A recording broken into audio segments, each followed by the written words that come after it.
Peace and blessings, beautiful people. This is Laranah Phipps, your Afro Mystic Sistah.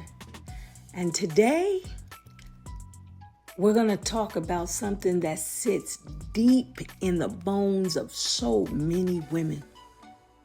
Sometimes we don't always have the language for it, but we feel it. We live it. We carry it. We pine over it. This episode is called Breadcrumbs and the Grip of Almost. Ooh, yeah, let that roll around you, honey. Let me give you that title again. Sit down, get a glass of wine, cup of coffee, cup of herbal tea, whatever your choice is. And let's unpack this. Breadcrumbs and the grip of almost. And if that title hits you in your chest like boom, boom, then this message is for you.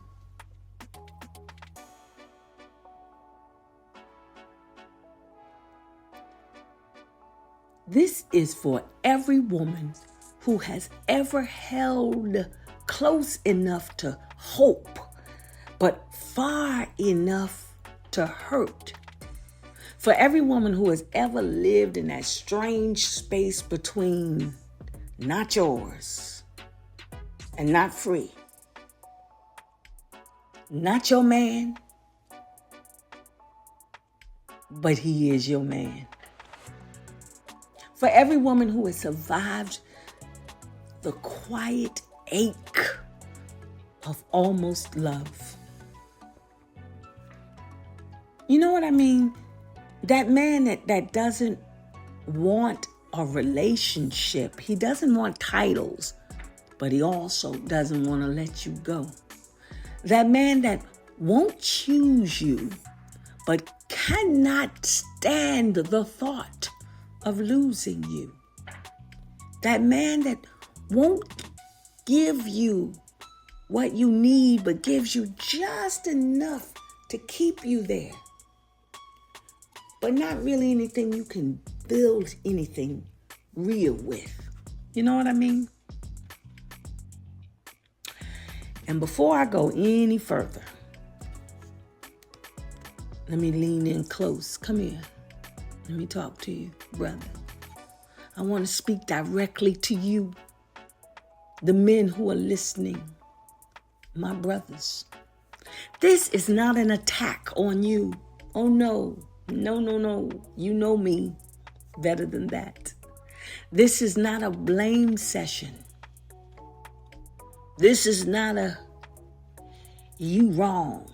None of that. Point the fingers.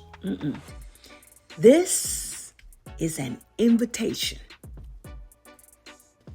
I am asking, I am pleading with you to have an open mind and an open heart. Not to defend yourselves, not to argue in your spirit, but to understand what it feels like to be on the other side of your uncertainty.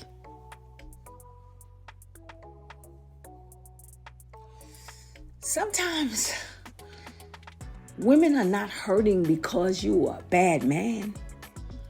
Sometimes it's quite the opposite. Sometimes you are incredible. Oh my God.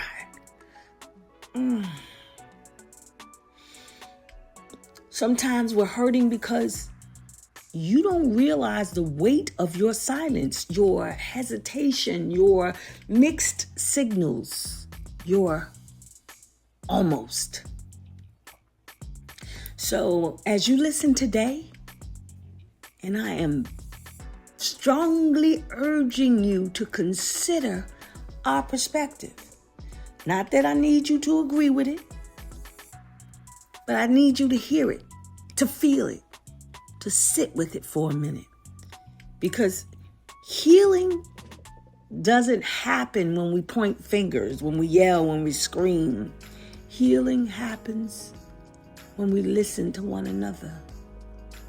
when we respect each other's point of view, when we try to understand each other. So today we're going to talk about breadcrumbs. So I need that dun dun.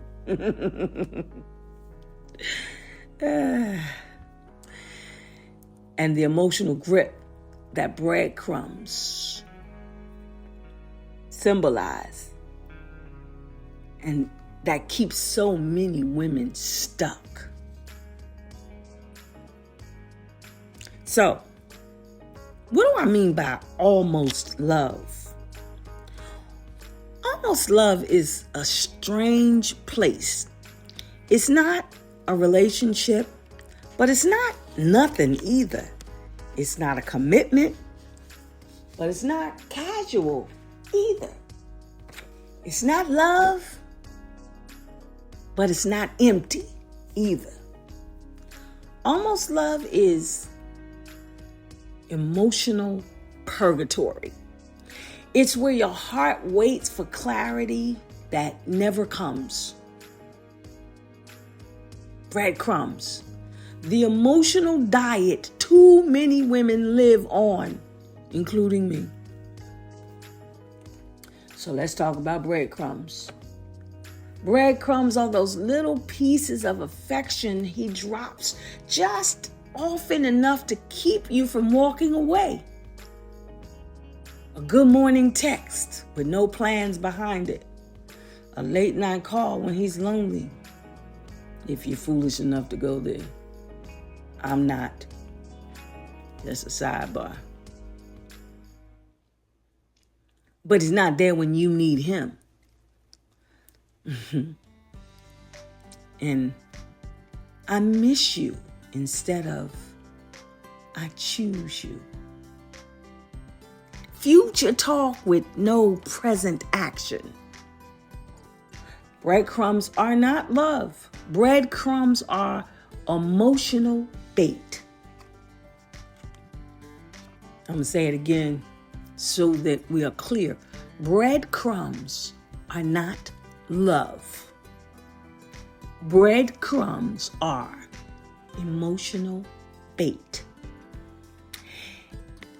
And the dangerous part is they work because your heart remembers the sweetness of the whole loaf, even though he's only given you crumbs. The grip. When he won't commit, but won't let go. Now let's talk about that grip.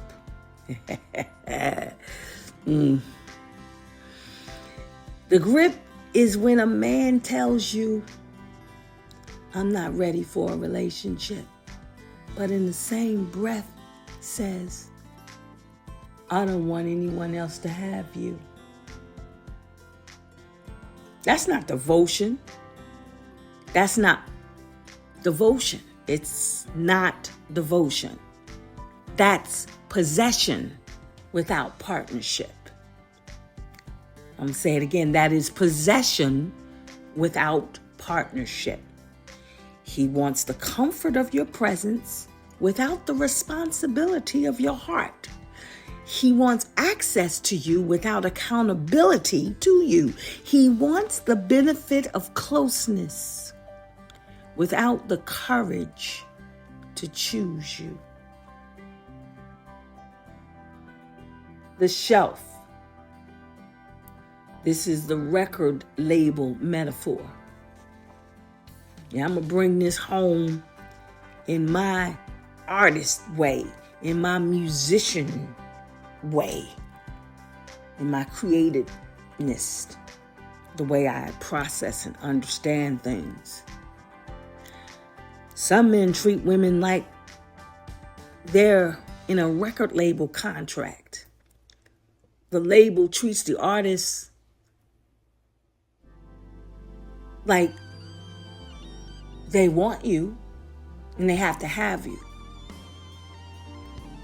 And some people even say once they get you, they don't know what to do with you. But I say, being a woman and a record label executive, sometimes it's not that they don't know what to do with you, it's that they understand your worth, they understand your value, and want to collect it for themselves, but will do very little with it. They pick you up, they see your brilliance, they see your potential, they see your magic.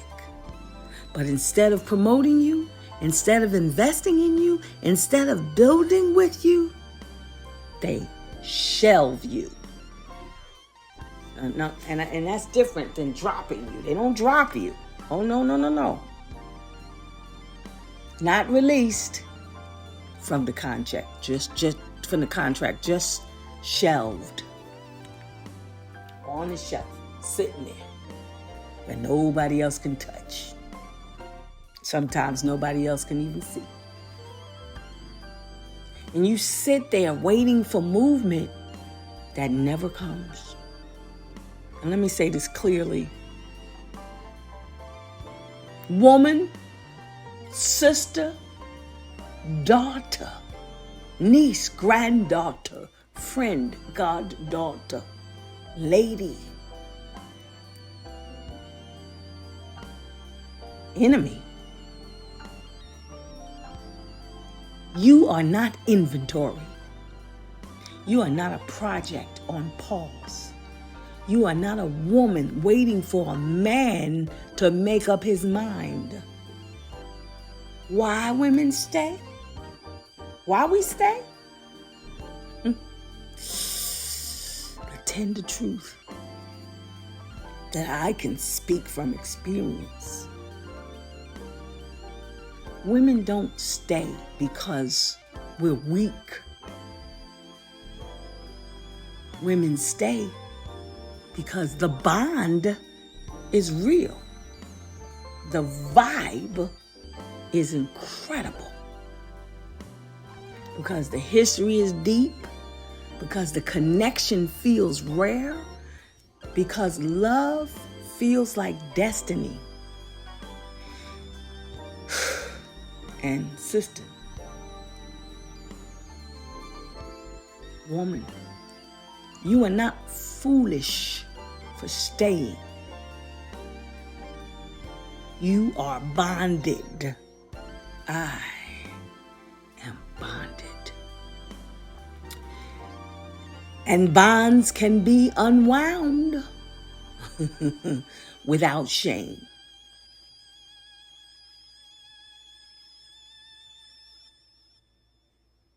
The cost of almost love.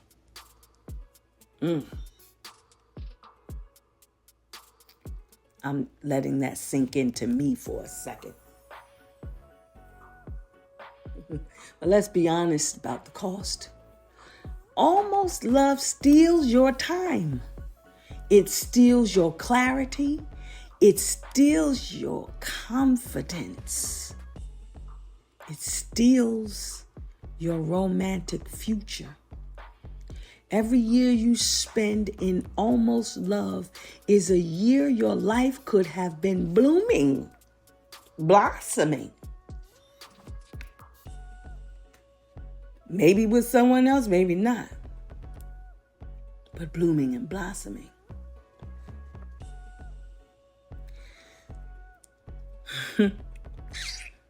There are some signs that you're in a grip of almost. And I want to list them for you right here. Because some of you that are listening right now thinking, is this me? Is she talking about me? If you're saying that's we're having that conversation, sis. If he is clear about what he can't give you, but vague about what he can give you, oh, you in that grip. if he reacts strongly to the idea of losing you, but does not move forward towards you, oh, you're in that grip. If you feel chosen in private, but invisible in public, oh, you are in that grip.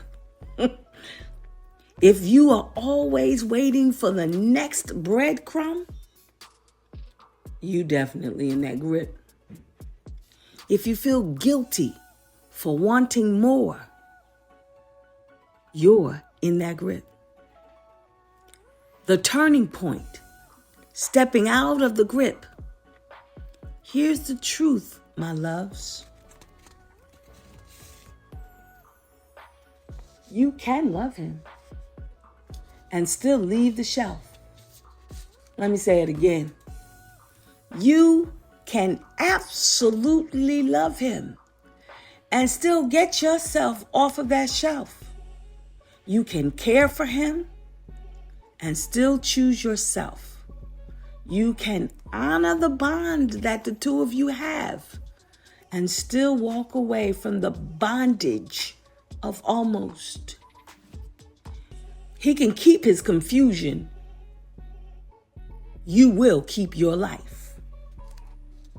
How to move forward without cutting off the bond that you have come to know and feel and need. You don't want to cut him off completely. You don't have to hate him. You can't hate him because you love him. That's first. You don't even have to block him. And you don't have to disappear. Be present if you want to be present. But you do have to move him out of the center of your life. See, that's the key. He in the center. I didn't even say that grammatically correct. He in the center of your life, and you've got to move him out of the center of your life. Well, how do you do that, La? You might say, it's not easy.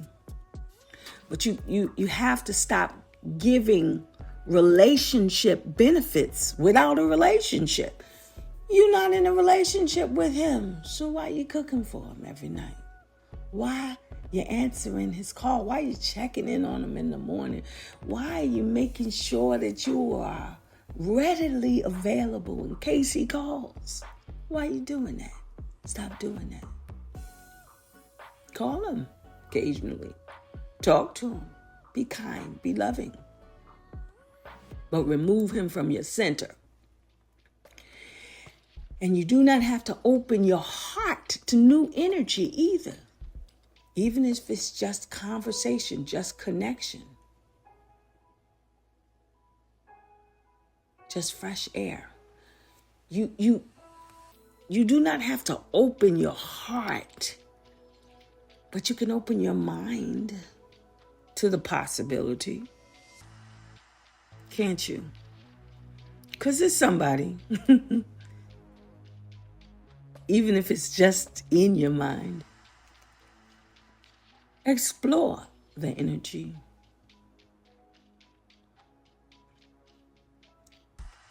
And as I close and I speak to you, to every woman listening who has been shelved, breadcrumbed, or held in almost love, you are not crazy. You are not needy. You are not asking for too much. You are asking for what you deserve.